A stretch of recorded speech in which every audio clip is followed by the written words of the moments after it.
Dios cumple sus promesas tanto como sus advertencias.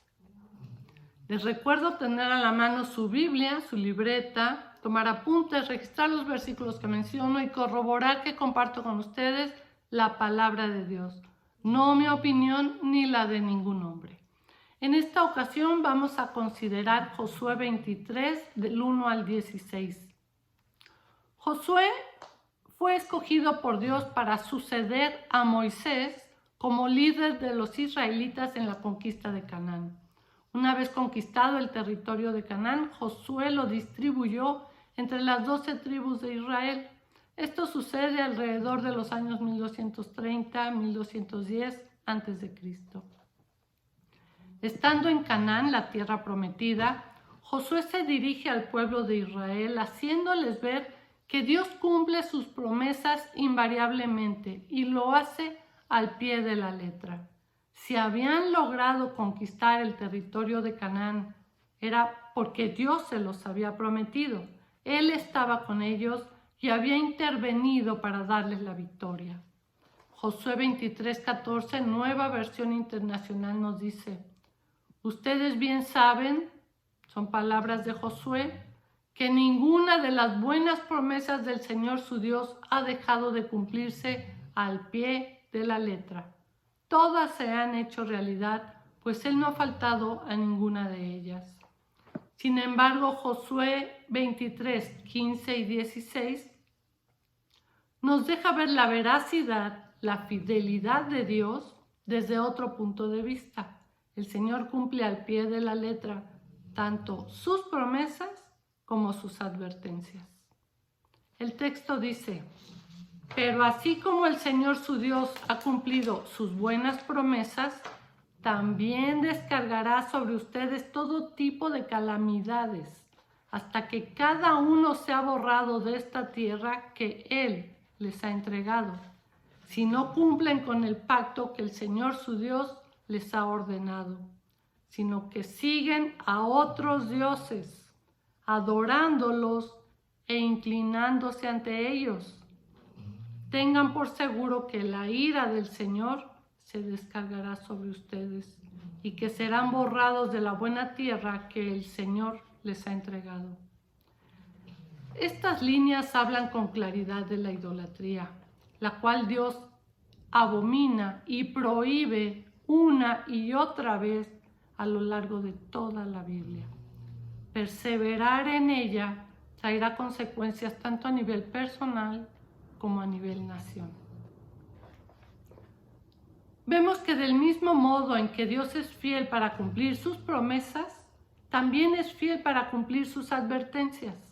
Dios es fiel para hacer ambas cosas, pues no puede negarse a sí mismo, no puede ir en contra de su palabra.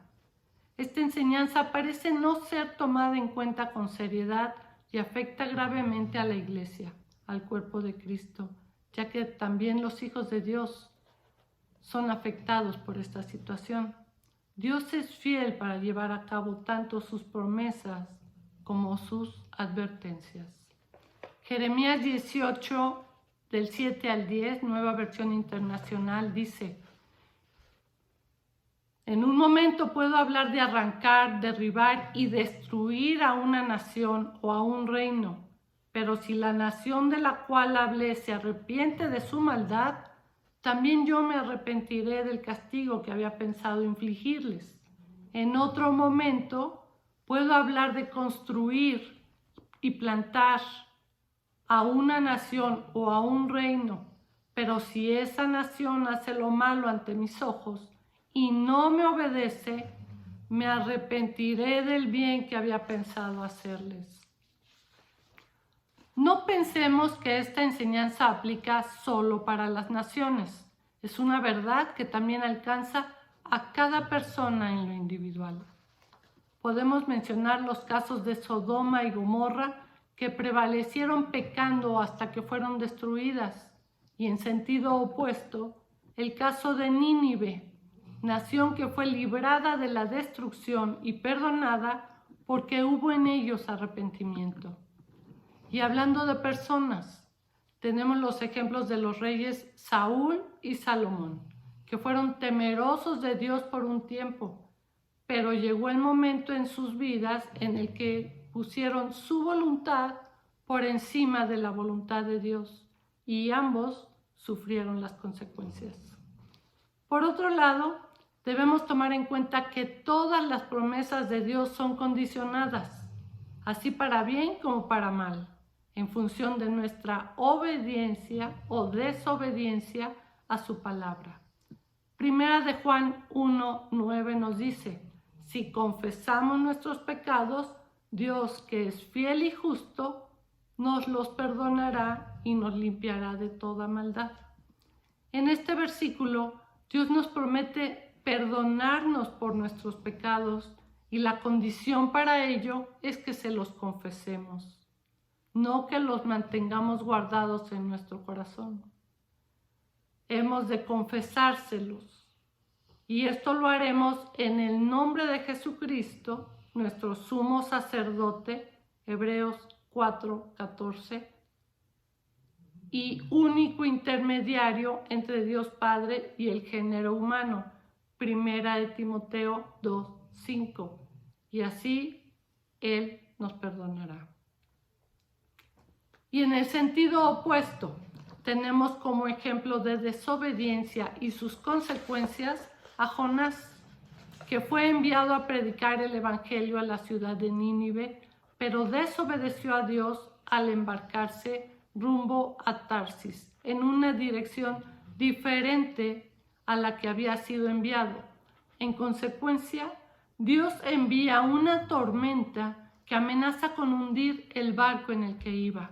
Jonás entiende que esta situación la genera su desobediencia y decide lanzarse al mar, donde un pez se lo traga y lo arroja en las orillas de la isla de Nínive, casualmente, para que cumpla la misión que Dios le había dado desde un principio. Por otro lado, no podemos perder de vista la perspectiva eterna.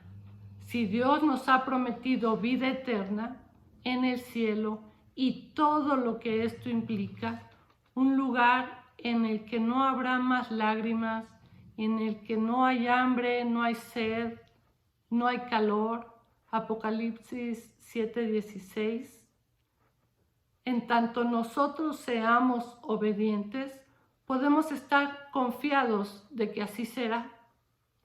Pero por otro lado, Dios nos ha advertido de la existencia del infierno y del tormento eterno que sufrirán quienes lleguen a ese lugar, en el cual ya no hay posibilidades de arrepentimiento, ya no hay perdón. También podemos estar seguros de la veracidad de lo que Dios nos enseña al respecto. Recordemos que el purgatorio no existe, de manera que desechamos esa opción. El purgatorio es un conveniente invento del hombre con fines totalmente ajenos a los propósitos de Dios para el género humano. Esta idea es definitiva y abiertamente contraria a las Escrituras, a la palabra de Dios.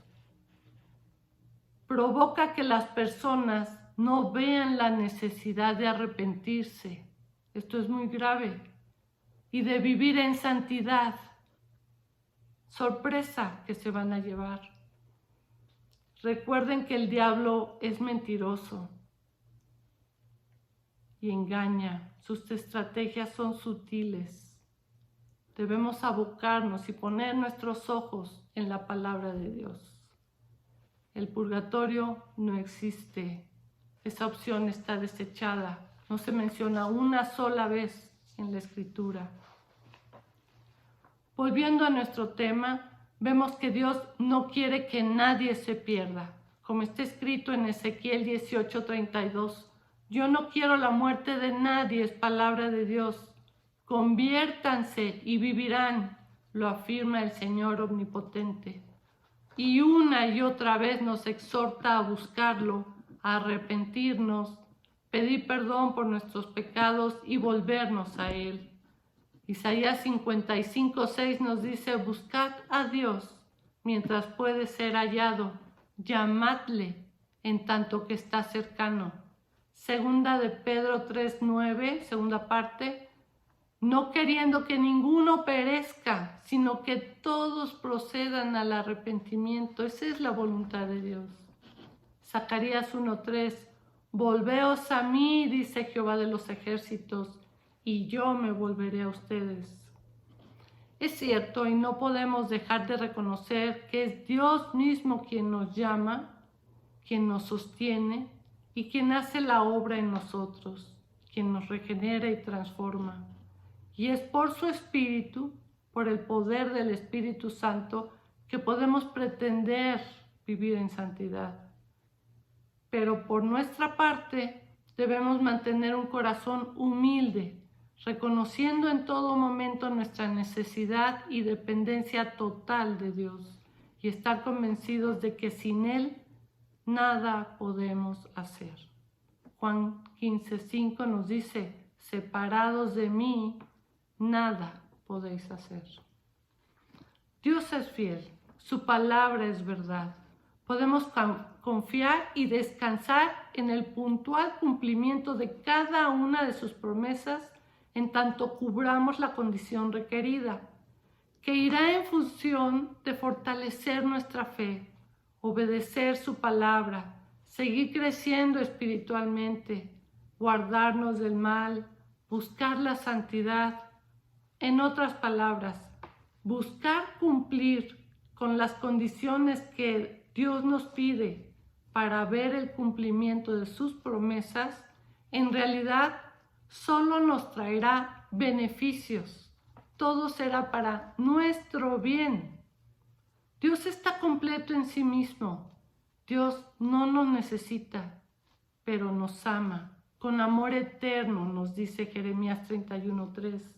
Y en realidad, todo lo que nos manda hacer, así como lo que nos prohíbe, es para nuestra protección y beneficio.